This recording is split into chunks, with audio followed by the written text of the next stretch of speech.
Donc le DigiDiag s'inscrit dans ce qu'on appelle les projets d'études à l'Observatoire.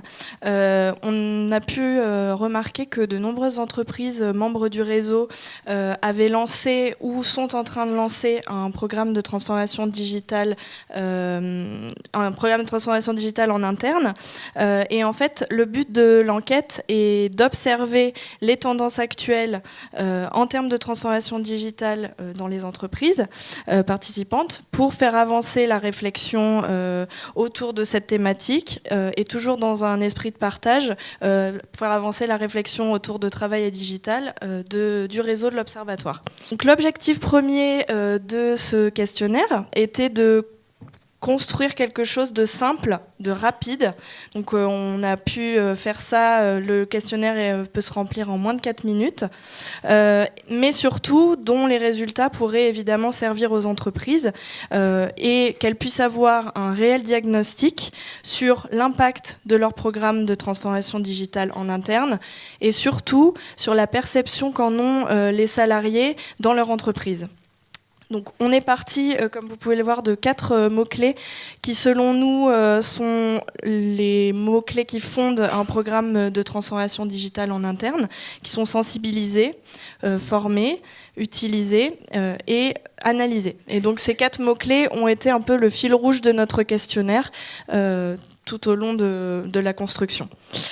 Donc le but était de sonder la sensibilité au programme de transformation digitale de 3 catégories de population dans les entreprises, qui sont le top management, le middle management et les salariés, pour qu'ensuite l'entreprise puisse orienter ses actions de sensibilisation et éventuellement affiner la stratégie en interne.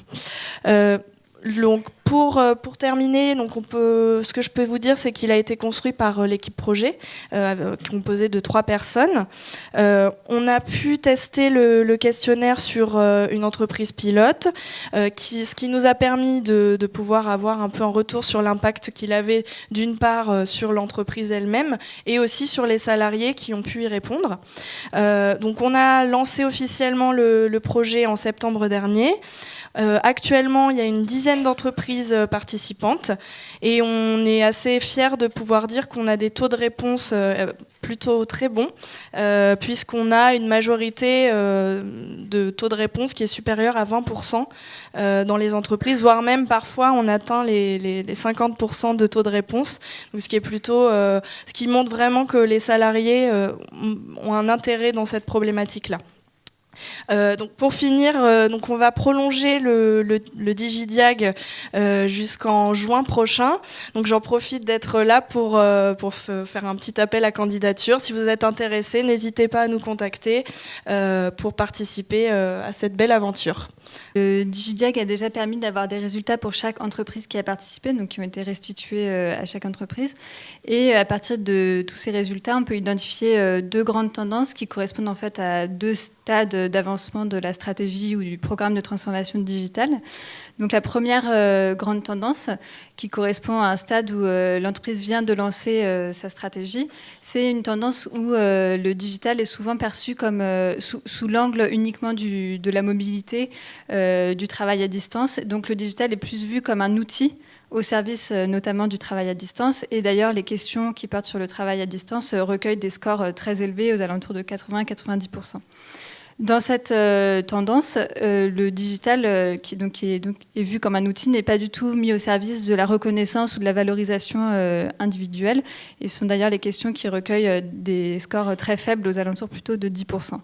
Et dans cette première tendance, il faut aussi dire que les managers sont beaucoup plus sensibilisés que les non-managers, et on peut formuler l'hypothèse que c'est dû au fait que la communication sur le digital est, dans ces cas-là, très descendante, avec des managers qui sont informés en priorité et qui sont ensuite censés cascader l'information à leurs équipes. On peut observer ensuite une deuxième tendance qui correspond à un stade en fait un peu plus avancé où l'entreprise a vraiment mis au point une stratégie et a essayé de l'ancrer au sein de l'entreprise. Donc dans ce cas-là, le digital n'est pas vu seulement comme un outil, mais il est intégré au mode de fonctionnement de l'entreprise. Il est notamment mis au service de la reconnaissance ou de la valorisation individuelle, par exemple au travers de l'expression libre sur le réseau social de l'entreprise. C'est aussi une tendance où les managers et les non-managers ont plutôt le même niveau de sensibilisation, ce qui indique que la communication est moins descendante. Et c'est enfin une tendance où les salariés ont aussi plus de fierté vis-à-vis du programme de transformation digitale, puisqu'il y a des entreprises où il y a un tiers des salariés qui sont prêts à être nommés ambassadeurs du programme de transformation digitale. Il y a des entreprises où il y a plus de la moitié des salariés qui estiment que le programme de transformation digitale de leur entreprise pourrait être recommandé comme stratégie à d'autres entreprises.